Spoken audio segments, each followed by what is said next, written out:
Salut la petite communauté, on se retrouve cette semaine pour une nouvelle vidéo. Et cette semaine, on va parler de la numérisation d'une planche de bande dessinée. Ici, je vous ai sorti un crayonné de la planche que je vais venir numériser. Donc c'est sous format A3 et on va venir la numériser sur un scanner tout simple acheté dans une grande surface qui est lui au format A4. Donc on va voir à partir d'un logiciel, le logiciel Krita qu'on a déjà vu ensemble, comment je vais venir assembler, modifier, améliorer, épurer la planche pour qu'elle soit parfaite après pour pouvoir travailler dessus.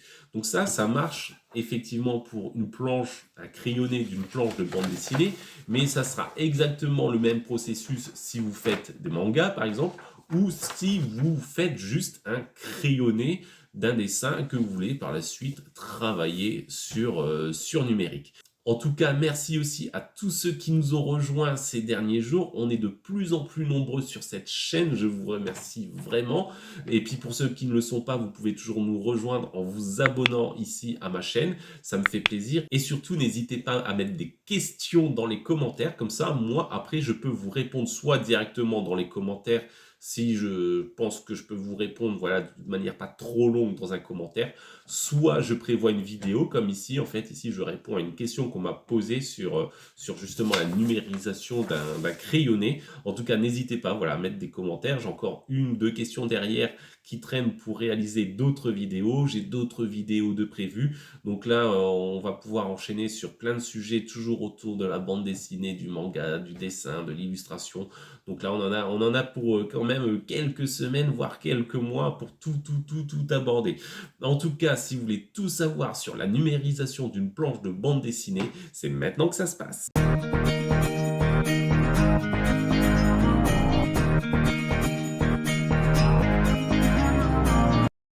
Pour mon scanner, il n'y a vraiment rien d'exceptionnel. Vous voyez, en fait, c'est une imprimante scanner qui fait les deux, multifonction. Et là, vous avez en fait la marque, si vous voulez. Ce que je fais quand même de manière importante à chaque fois, c'est que je viens quand même nettoyer ici, vous voyez, avec un essuie à lunettes, pour éviter qu'il y ait des morceaux de gomme, de choses qui traînent un peu, des poussières qui pourraient venir se désaltérer en fait un peu la planche ou le dessin.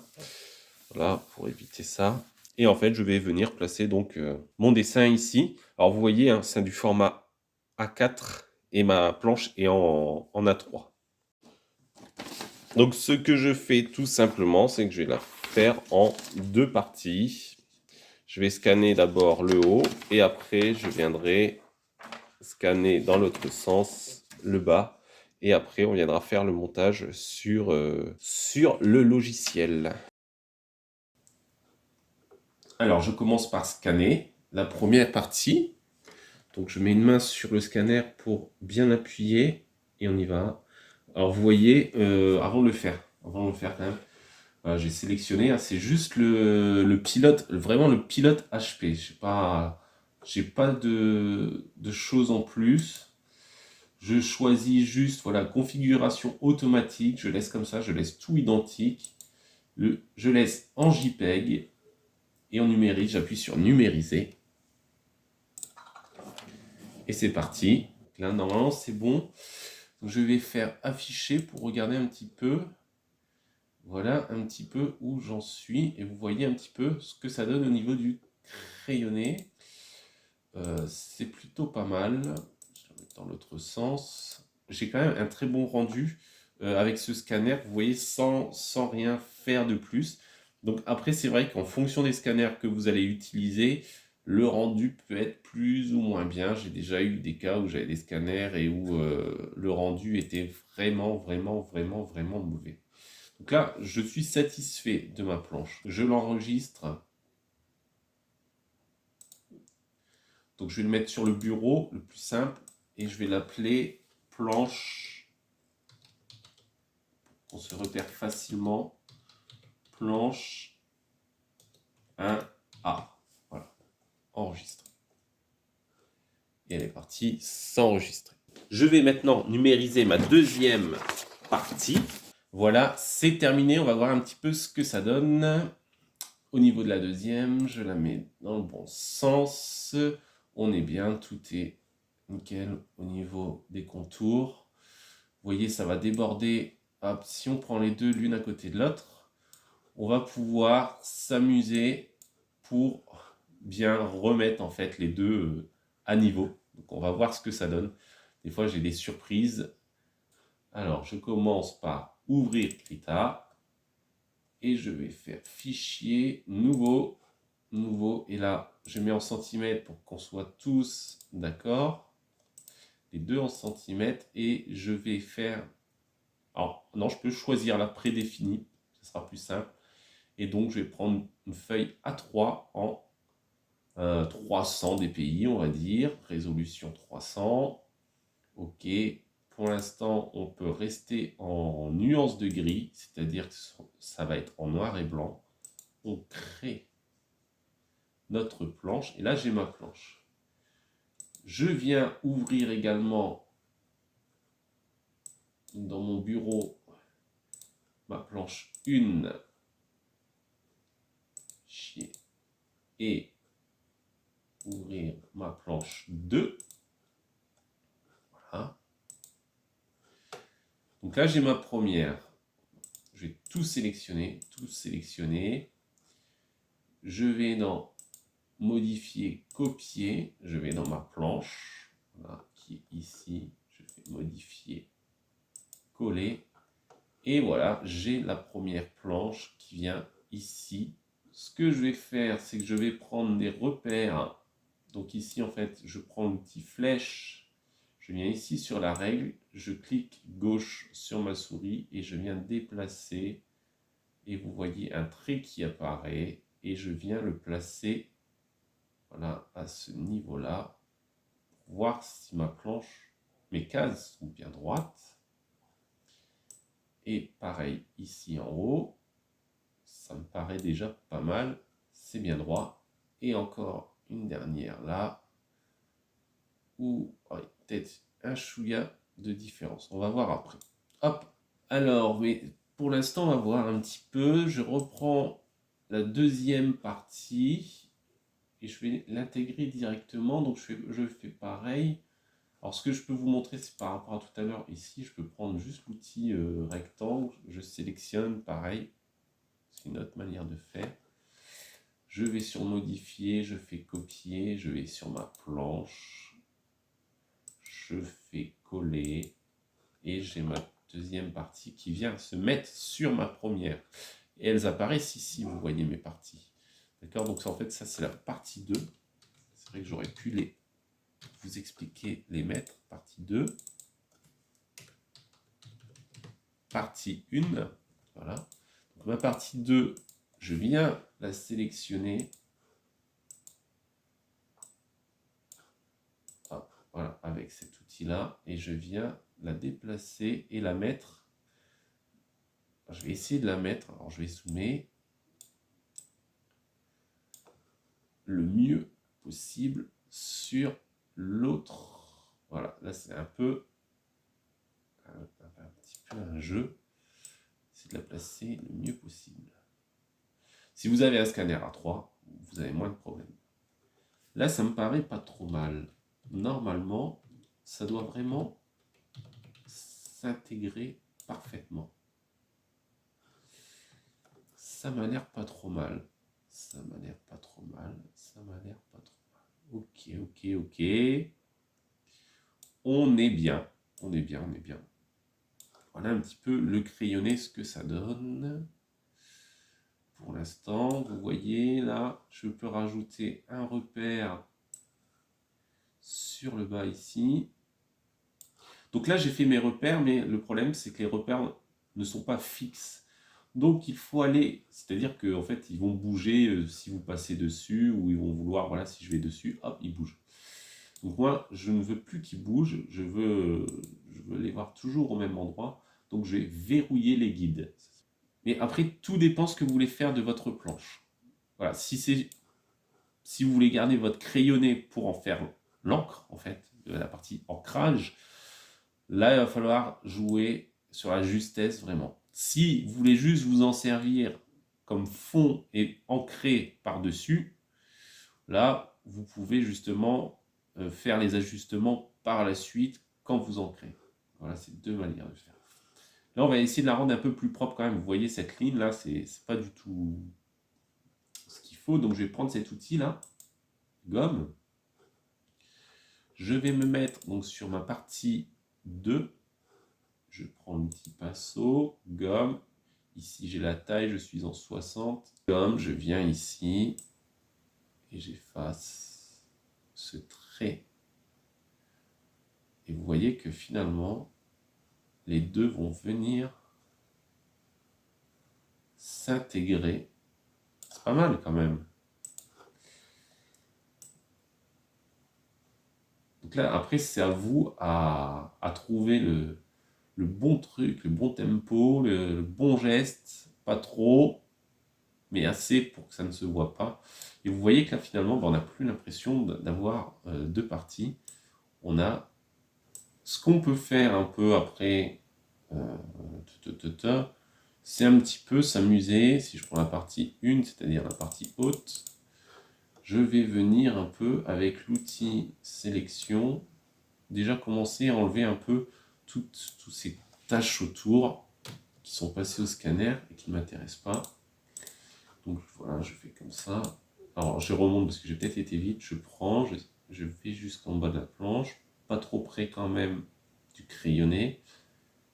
Je sélectionne et j'appuie sur la touche supprimer de mon clavier, hop, et je supprime. Je retourne ici, je fais pareil sur le côté, je prends, je supprime, hop, voilà. Je vais en bas, alors là je vais être un peu plus embêté parce que vous voyez, là je me suis amusé à déborder sur cette planche. Donc là je peux le faire de ce côté déjà, hop, supprimer. Je suis sur la bonne? Non, je ne suis pas sur la bonne. Supprimer. Ici également. Supprimer. Numéro 20, ça c'est pas grave. Je n'ai pas forcément besoin. Désélectionner. Et là, pareil un petit peu. Désélectionner. Alors ce que j'ai oublié de faire et qu'il faut faire assez rapidement avant qu'on ait l'ordinateur qui bloque, ça faites-le avant et pas maintenant, c'est d'enregistrer votre planche. Donc je vais enregistrer planche complète, une, ça, tout, en Krita, j'enregistre, et ici on a, voilà. Donc là, j'ai déjà expliqué une première chose qu'on peut faire.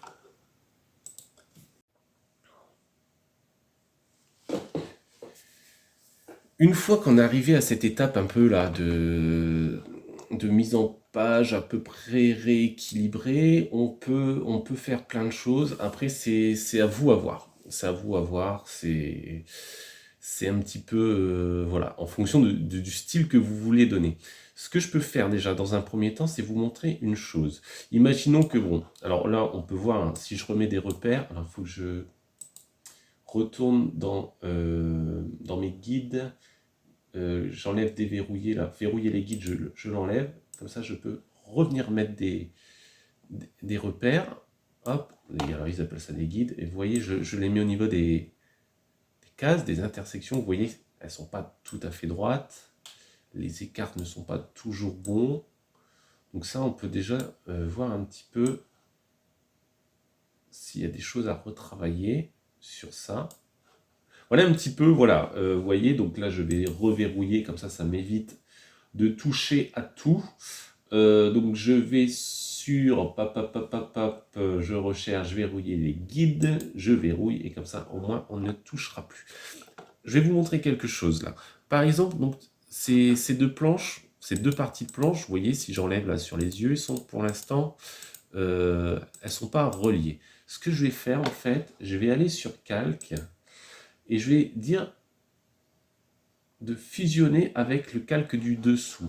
Alors ce qu'il faut faire, c'est être bien sur le calque. Donc, on a nos deux planches qui sont l'une au-dessus de l'autre, deux extraits. Donc je me mets sur celle du dessus, ici la partie 2. Je vais sur calque et je fais fusionner avec le calque du dessous. On y va, hop. Je dis OK. Et là, qu'est-ce qu'on remarque? Je n'ai plus qu'un calque qui s'appelle du coup partie 1. Voilà, et si j'enlève, vous voyez, les deux sont liés. Voilà. Donc là, en fait, on n'a déjà plus qu'une planche, on n'a plus deux morceaux de planche, on a une planche. Donc ça, c'est une des premières choses que je voulais vous montrer qu'on peut faire. Si vous décidez, par exemple, de dire, moi, j'ai pas envie d'ancrer, j'ai envie de garder mon crayonné, j'ai envie que mon crayonné soit, en fait, euh, mon ancrage, tout simplement. Mais bon, là, c'est un petit peu fadasse. Effectivement, si on regarde, c'est gris, c'est pas noir. Et puis, il y a quand même beaucoup d'impuretés entre les lignes. Donc, tout ça, c'est des choses qu'il faudrait venir nettoyer petit à petit. Et il existe, bien sûr, évidemment, des outils pour nous permettre ça.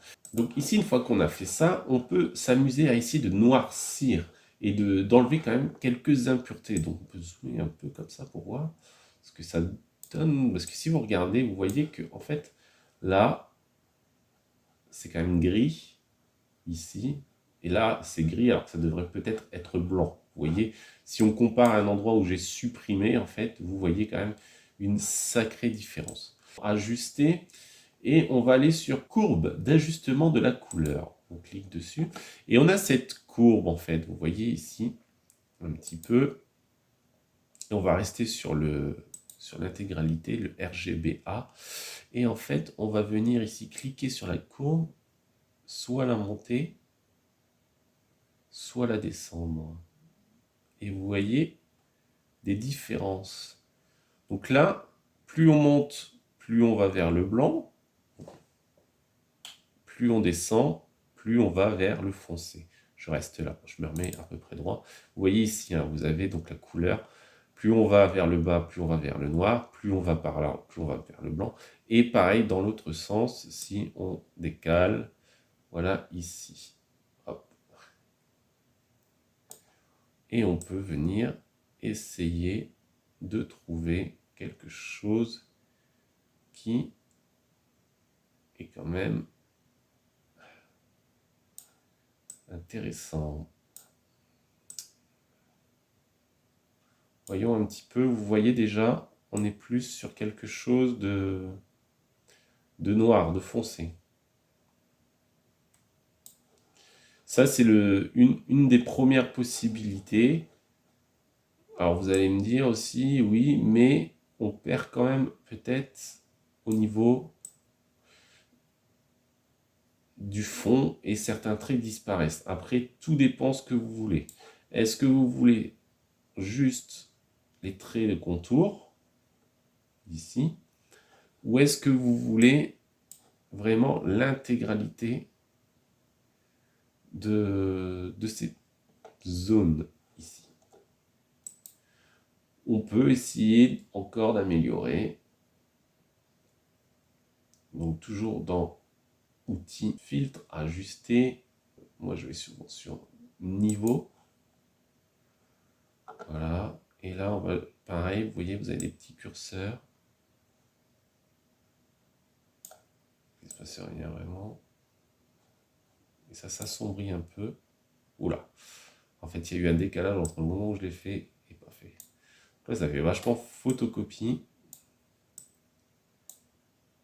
Et on peut imaginer de faire un petit peu, voilà, de venir un maximum. Pas trop. Donc en fait, après, c'est à vous à venir chercher vraiment ce qui vous intéresse le plus. Cette zone-là, c'est sympa, avec le crayonné un petit peu. Ça donne quelque chose d'assez rigolo. Alors, il y a beaucoup de travail encore à effectuer, mais on a déjà quelque chose d'assez net. Vous voyez déjà le blanc là, si vous regardez, le blanc ici et le blanc là sont quasiment identiques. On a rattrapé. Après, là, c'était plus un crayonné croquis qui n'est pas forcément destiné à faire, voilà, à utiliser le crayonné pour l'encre. Donc ça, c'est une chose qu'on peut faire, une fois que c'est fait, comme ça, à peu près, donc on cherche, on essaye d'améliorer au maximum en fonction de son rendu, et après, il faut venir vraiment travailler de manière très très proche et venir finalement, vous voyez, on a enlevé un maximum de ce qui nous dérangeait. Et après, vous prenez un outil gomme, vous n'avez pas forcément le choix, et vous allez venir finalement, et vous allez venir tout simplement effacer tous les traits qui ne vous intéressent pas. Voilà, et j'ai la tâche de tout à l'heure qui m'embêtait, je peux l'enlever. Après, on peut imaginer d'en laisser, hein, ça peut donner aussi une ambiance par rapport à ce que vous voulez faire. Par exemple, ici, si vous prenez cette petite image que j'aime bien en fait, vous voyez, vous avez un côté très, très hachuré ici encore qui est resté, et en fait, j'ai envie de le garder, je trouve ça sympa, c'est pour le côté ombré de derrière. Alors, il y aurait peut-être des choses à améliorer ici à ce niveau-là, voir un petit peu comment on pourrait venir traiter ça, travailler ça. Mais juste pour vous montrer pour l'exemple, donc là, alors par contre, je suis encore en noir et blanc au niveau du calque de l'image, donc c'est en propriété. Je vais passer ici, on passe, comme je vous ai montré dans la vidéo d'avant sur la colorisation, soit on passe en RVB, soit en magenta jaune et noir. Donc imaginons, si en magenta jaune et noir, hop, voilà, on va dire que c'est pour une publication. Donc je reviens sur un calque ici, un calque dessin en dessous, pour vous montrer un peu. Je prends mon outil sélection, je sélectionne ici, voilà, donc ça ne correspond pas tout à fait, mais c'est juste pour vous montrer pour l'exemple. Je vais sur mon pot de peinture, je suis bien sur le feutre, palette, je prends un violet par exemple, on va voir ce que ça donne, je remplis, ah, on ne le voit pas, pourquoi? Parce que là en fait je suis sur calque normal. Donc je passe en, pardon, ce n'est pas ça, je passe en multiplier, voilà, et en fait on voit, dans Photoshop c'est produit en fait, on voit apparaître ici le violet. Alors peut-être que c'est trop violet, mais on pourrait imaginer que voilà, on peut garder un petit peu ce côté crayonné tout en donnant un petit peu toujours cet effet un petit peu crayon, tout en sachant que c'est ancré. Donc c'est une possibilité, c'est quelque chose qu'on peut faire. Et après, ce qu'on peut faire, évidemment, par la suite, c'est de venir donc mettre en couleur l'intérieur de notre personnage ici. Donc ça, c'est une chose qu'on peut faire.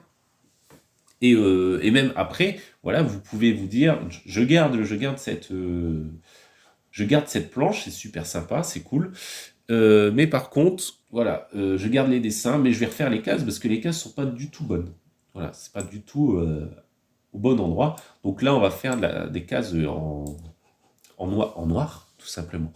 Donc ce que je fais, moi, dans un premier temps, c'est que j'ai mon calque ici, je vais baisser un petit peu l'opacité pour voilà, que le noir passe plutôt en gris, voilà, un petit peu comme ça. Et comme ça va me permettre de bien venir tracer mes lignes. Je recrée un calque, plus ici, on peut l'appeler calque contour de case, par exemple. Voilà, ici. On va sur feutre. Feutre. On se met en noir. Voilà. Au niveau de la taille, alors on va avoir des traits énormes. On part sur du à peu près, on va dire, oui, 9,92, 10. On a notre couleur, on va sur outils, on prend le rectangle, et je me mets sur le point, alors on peut zoomer, hein, voilà, pour être bien sûr, et donc je vais suivre finalement, hop, les repères et non pas la case. Hop, et voilà, comme ça, vous voyez, si j'enlève, j'ai ma case, elle est nickel, elle est propre, c'est parfait, je la garde comme ça.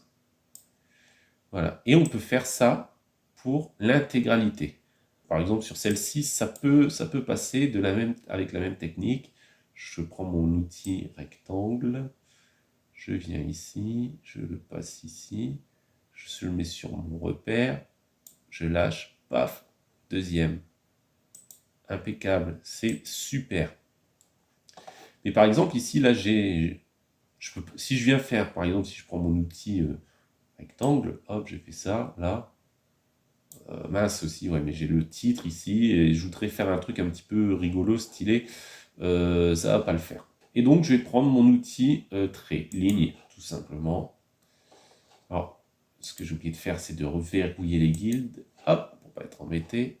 Et là, je vais venir sur mes intersections de guides.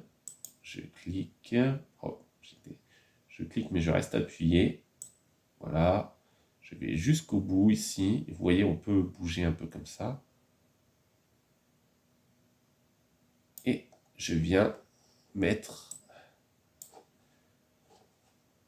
le trait où ça m'intéresse. Ici, pareil, vous voyez, je ne veux pas aller jusqu'en haut, donc je suis le guide et non pas mon crayonné. Hop, voilà. Ici, je viens aussi pareil. Je viens là, je mets ici, je clique, je lâche. Voilà, hop là. Vous voyez, là, j'ai ma... Si j'enlève, hop, j'ai la case comme j'ai envie. Et vous voyez que si je regarde, bah, du coup, mes traits sont droits parce que j'ai suivi mes repères. Les repères sont droits, donc tout est droit. Et on peut faire ça pour l'ensemble, l'intégralité de la planche. Voilà une bonne petite astuce pour ça. Voilà ce que je peux dire. Autre chose qu'on peut faire, imaginons, on revient ici. Là, on va vraiment travailler sur, plutôt, on va modifier un petit peu la case, les images, les dessins, ça nous plaît pas.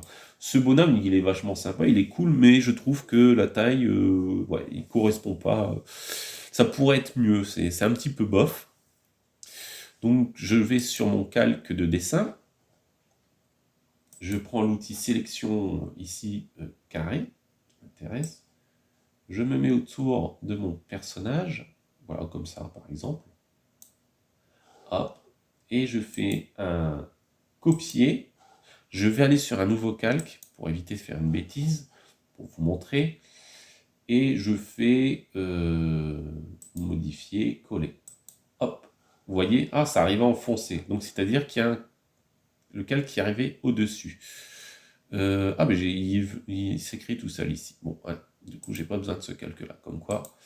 Donc, si j'enlève ma planche, voilà, j'ai mon nouveau personnage ici. Ouais, il est cool, il est sympa, mais je trouvais justement, alors je sélectionne, je trouve qu'il est un peu, voilà, petit, j'ai envie de l'agrandir, donc je prends cet outil ici, là, et en fait, je l'agrandis, et je le mets à la taille souhaitée. La différence, si je l'enlève, hop, hop, hop, hop. Donc ça, on peut s'amuser à ajuster sa planche parce qu'on trouve qu'il y a des choses qui ne vont pas et des angles ou alors pas des angles, mais des cadrages qui ne sont pas assez suffisants ou qu'on voudrait retravailler et qu'on voudrait soit intégrer, soit faire dépasser, etc. Donc tout ça, c'est possible. Tout ça, c'est possible. On pourrait imaginer, par exemple, avec un autre outil de sélection, je vais sur je sais pas, je trouve que ce personnage-là est trop grand. Hein, je dis une bêtise. Bon, j'ai un ici. Donc là, c'est pas de la sélection précise, c'est déjà un peu mieux. Mais disons que si vous voulez faire un ancrage par la suite sur numérique, ça vous permet de bien préparer votre planche. C'est ce qu'on aurait fait avant en méthode traditionnelle en faisant des découpages. Voilà, des copier-coller, des photocopies, etc. Donc on fait pareil, ici je l'ai pris, donc je vais sur copier, je fais coller. Alors là je vous dis, je fais vraiment de manière... là il me convient le personnage, hein. C'est juste pour vous montrer. Oh ouais, bof, finalement, pas terrible, j'ai envie de l'agrandir. Voilà, et donc du coup, plus rétrécir. Donc voilà, on vient ici, puis je sais pas, imaginons comme ça. Ouais, ça serait peut-être un peu grand. Et après, ce que vous pouvez faire, hein, c'est à partir de là qu'on peut vraiment s'amuser. Finalement, ce personnage, il est bien, il est cool là, mais bah, en fait, j'ai envie de m'en servir ailleurs, voilà, tout simplement. Finalement, ça ne me va pas. Donc, vous pouvez venir, imaginons, venir déplacer un personnage dans une autre case, ici, par exemple. Rien à voir, hein, mais on pourrait imaginer. Oh, tiens, je le mets là, en face. Et puis, ah oui, mais du coup, il me faudrait en plus grand. Donc, du coup, je vais le faire, hop, en plus grand. Voilà, ici. ou même vous pouvez faire un copier-coller et venir le mettre sur une autre planche. Ça aussi, c'est possible. Voilà, la vidéo arrive à son terme. J'espère que vous avez appris plein de choses sur comment scanner justement, comment numériser une planche de bande dessinée. Vous pouvez aussi l'appliquer à d'autres crayonnés, hein. N'hésitez pas, voilà, essayez juste avec un crayonné, juste un dessin, pas besoin d'avoir forcément une planche complète, voir un petit peu ce que ça peut donner. Et puis mettez-moi en commentaire un petit peu les retours par rapport à tout ça. Et puis on verra peut-être par la suite aussi comment scanner une aquarelle, comment scanner plutôt une planche, mais cette fois-ci ancrée, comment la travailler par la suite. Ça, c'est encore des sujets que j'ai pas forcément encore eu le temps d'aborder. Ne vous inquiétez pas, j'ai une liste assez importante de sujets à traiter qui pourront l'être au fur et à mesure de l'année. Donc n'hésitez pas, voilà, à me relancer sur des sujets, des questions, etc. pour qu'on puisse avancer un petit peu tous dans le même sens. Et puis je vois un petit peu ce qui vous intéresse le plus en tout cas. Pour ceux qui ne le sont pas, merci encore de nous rejoindre en vous abonnant. Et je vous dis à la semaine prochaine pour de nouvelles vidéos. Allez, salut, ciao!